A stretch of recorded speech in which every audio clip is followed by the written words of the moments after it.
Namaste.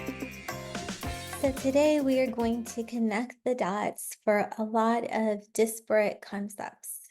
There are so many different abstract ideas that are so valuable that sometimes get lost because they're just hard to put together and piece together, and most importantly, make it applicable to ourselves and our own health and well-being.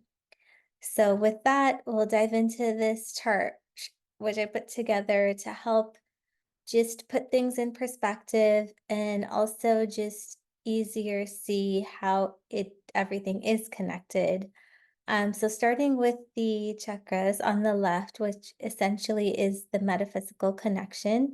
So those of you who are familiar, they're listed here. For those who are not, in the channel, there's playlists that kind of give more of a deep dive into these aspects. So if you feel lost, maybe that's a better place to start. But with this, we'll delve in.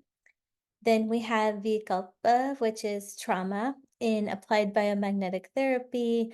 A lot of focus is on trauma and emotions and how we can release those using nonverbal means, which is absolutely outstanding and a very unique characteristic of that kind of therapy. And so these are groups of trauma, which are unique and individual to many people. But here is a grouping to just help better understand how each of these connect with each other. And you can think of them as experiences, individual experiences that we have in day-to-day life. And also the dhatus, which are our physical generation, essentially. Like, how do we transform all the energies into tangible physical things that we can actually see with our eyes. And with this, there are also corresponding dhatus. And then we have the srota, and these are the physical pathways. So when we think of different organs in our body and how everything is organized, there is a rhyme, there is a reason.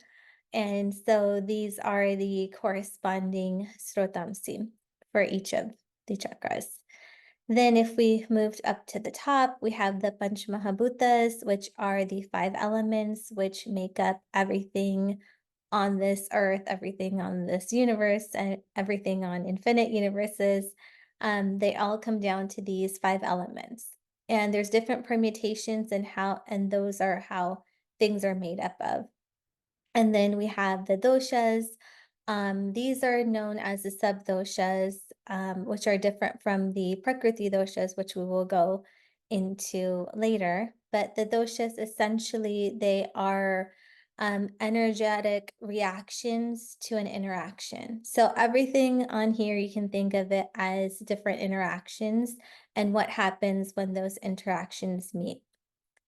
And then we have the different kind of manifestations. So if you look on the Akash column, we have bloating, restlessness, weakness, distension, stiffness, low performance, and exhaustion as examples of physical manifestations of these interactions, and when there is discord or disharmony between them. And then we also have different food items, which is, food is like medicine and medicine is like food. So for those of you who gravitate toward those natural things, those are listed for you there as well.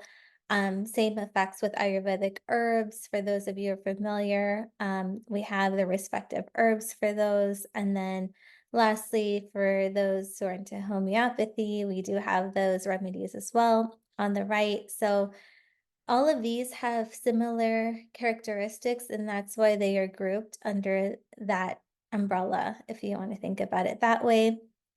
And then the same across the board as we look at the Tej, Prithvi, Jard, and Vayu. You can take a look for yourself in the respective columns and the different processes that take place essentially.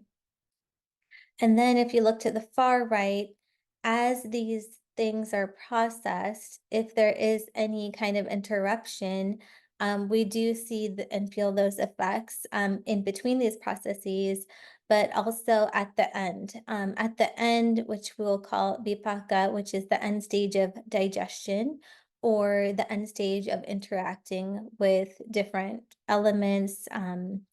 And different experiences as well. We have these kind of vipaka that come in the form of tastes, and tastes have their respective actions as well. And so there's a similarity between the different tastes as well as all the items before that going horizontally and the commonalities associated with those.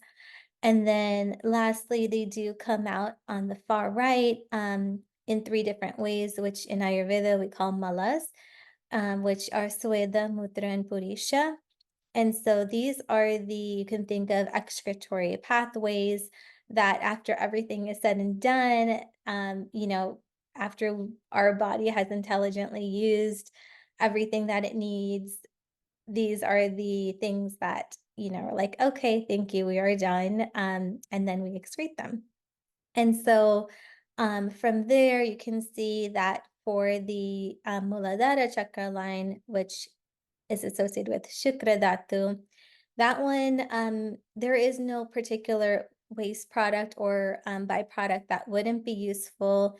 Those are actually a special kind, and we call it ojas in Ayurveda, which is essentially the gross regenerated material that is a result of those. They are actually utilized to regenerate things and kind of refresh us all mentally, physically, and spiritually. And the tejas, which is after that, those gross materials become a little more subtle, and they are known as tejas.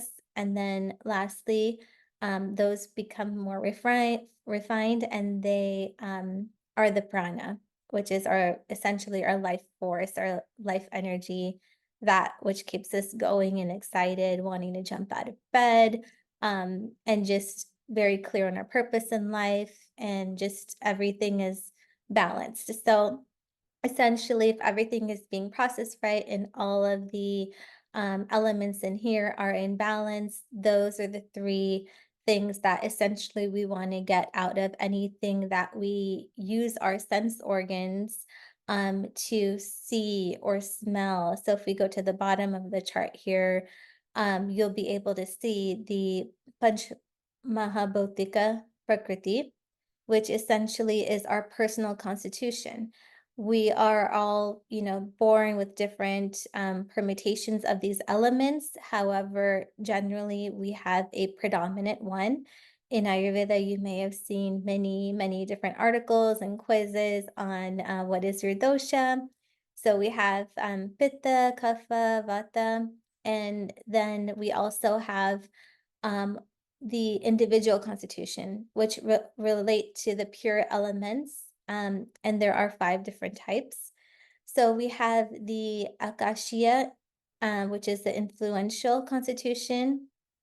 We have the Tejasa, which is the ambitious constitution, Parthiva, which is the agile constitution, Apya, which is the resilient constitution, and Vayavya, which is the versatile constitution.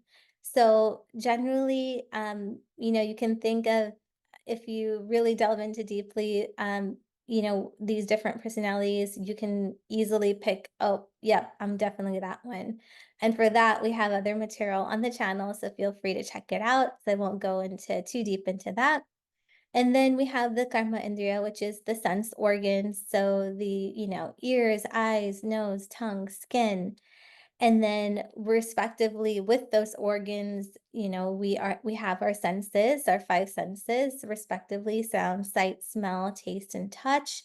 And then we have the upadatus. So if you think of the former processes above those, when we think of the physical characteristics, and the derivatives of those different processes, we have upadatus, which are those physical derivatives, meaning like the hair and the nails, our blood vessels, ligaments, our alimentary canal, which goes from our mouth all the way to the anus, and the taruna asti, which is the cartilage.